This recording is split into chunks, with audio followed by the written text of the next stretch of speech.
బొమ్మలాంటి ఆమె పక్కనుంటే పగలే వెన్నెలనే కురిపిస్తా నీడలాగా నాతో ఏడడుగులు సాగితే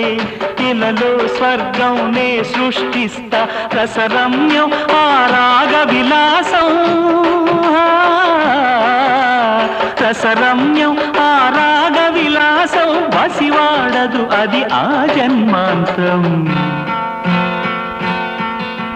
అందమైన నా ఊహల మేడకు ఆవిడమణి దీపం అంది అందని నాశలకు ఆమె ప్రతిరూపం ఆ తలపే నా ధ్యానం ఆ అభినవ దేవత నా ప్రాణం